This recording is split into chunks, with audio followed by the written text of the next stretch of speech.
Bonjour à tous, voici l'histoire du petit Nicolas qui a peur du docteur. Les enfants, le docteur viendra demain vous vacciner, annonce la maîtresse à la fin de la classe. N'oubliez pas d'apporter votre carnet de santé. Docteur, quelle horreur! En sortant de l'école, les copains font grise mine. Personne ne se souvient de sa dernière visite chez le médecin, mais ça doit forcément être terrible. J'ai entendu les élèves du CM2 parler de lui. Il paraît qu'il a une aiguille grande comme ça, rapporte Clotaire en écartant les deux bras. Agnan tente de se rassurer. Moi, le docteur, il n'aura pas le droit de me piquer. J'ai des lunettes. N'importe quoi. Myope ou pas, tout le monde se fait vacciner, déclare Geoffroy. Sur le trottoir, le chouchou devient d'un coup tout pâle.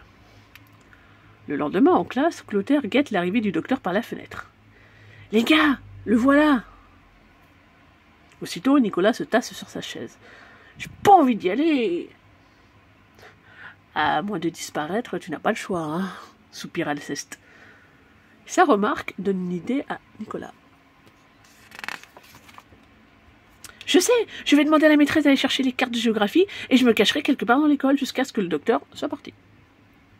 Il s'apprête à lever le doigt quand Agnan, qui a tout écouté, le devance. « Maîtresse, j'ai fini mon exercice, je peux aller chercher les cartes ?»« Copieur, c'était mon idée !» se révolte Nicolas. Furieux, les deux garçons se ruent ensemble vers la porte en se battant comme des chiffonniers. Mais aucun des deux n'a le temps de s'enfuir, le bouillon est déjà là. « C'est l'heure de la piqûre, les enfants !» À contre-cœur, les autres élèves rejoignent Agnan et Nicolas devant la porte. Ce dernier s'incline pour laisser passer Geoffroy. « Toi d'abord, je t'en prie. »« Pour me faire piquer avant toi ? Pas question, monsieur. »« Bon, c'est pas bientôt fini, ces politesses, là ?» se fâche le bouillon. « En rang et en silence !» Prenant la tête de la colonne, il s'éloigne dans le couloir. Toute la classe le suit, sauf Agnan. Il a si peur du docteur qu'il préfère rester caché. Arrivé devant l'infirmerie, le surveillant compte les élèves. 22, 23... Il en manque un, là. Où est passé Agnan? Personne ne sait. Bon, attendez-moi sagement ici, je vais le chercher. Entre-temps, Agnan a réussi à ramper hors de la classe sans se faire repérer par la maîtresse et à prendre la poudre d'escampette. Alors que le bouillon fouille l'école à sa recherche, il entend un bruit louche derrière une porte. Et il l'ouvre violemment. « Ha ha ! Je t'ai retrouvé, petit chenapan en lunettes !»« Je vous demande pardon, monsieur Dubon. » Le surveillant vient d'entrer dans le bureau du directeur. Il va passer un sale quart d'heure. Devant l'infirmerie, les garçons ne sont pas restés sages bien longtemps. Les nerfs à cran, ils n'arrêtent pas de se disputer. Profitant d'une bagarre entre eux et des Geoffroy, Nicolas et Alceste tentent de filer à l'anglaise, mais refusent les repères. Vous allez où, là, comme ça? On t'a pas sonné, toi, répond Alceste. Je vous préviens, si vous faites un pas de plus, je sors mon sifflet, menace Rufus. T'es qu'un sale cafard. Et toi, un gros lâcheur. Point serré, les copains se défient du regard. Et au même moment, la porte de l'infirmerie s'ouvre et le docteur apparaît.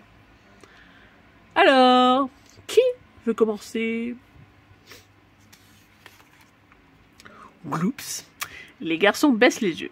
Personne ne veut passer en premier. Inutile de regarder vos chaussures, hein, glousse le docteur. Les enfants relèvent la tête et se mettent à fixer le plafond. Le médecin pousse un soupir. Bon, essayons autrement. Qui est le meilleur élève de la classe? C'est Agnan, monsieur, lâche Clotaire, mais il s'est enfui parce qu'il avait trop peur. Le pédiatre se gratte le menton. Bon, bah dans ce cas, qui a les moins bonnes notes? Déglutit le cancre. Tandis que Clotaire, piégé, suit le docteur en tremblant, Agnan descend les escaliers sur la pointe des pieds. Il n'a plus que le hall à traverser et il sera libre. Mais soudain, une silhouette noire corbeau se dresse devant lui. Ah, crie le chouchou effrayé en plaquant des mains sur les yeux. Quand il ose enfin regarder entre ses doigts, il comprend que le bouillon l'a retrouvé. « Je m'en fiche, vous pouvez me punir, je dirai pas, non !» Il a beau hurler et se débattre, le surveillant sans pitié le traîne jusqu'à l'infirmerie. Clotaire, lui, est ressorti. C'est maintenant le tour d'Alceste, qui n'a pas eu le temps de finir sa tartine. « Comment t'appelles-tu, mon garçon ?» demande le pédiatre. « Alceste !» répond l'intéressé, la bouche pleine.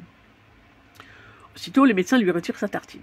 « Ne t'inquiète pas, je te la rendrai après, » explique-t-il en posant la tranche de pain en bord de son bureau. Seulement, la tartine est un peu trop au bord. Elle bascule dans l'huile et s'écrase par terre. « Ah !» hurle Alceste comme si on venait de lui arracher le cœur. Dans le couloir, les copains ont entendu son cri. Tous se figent terrorisés.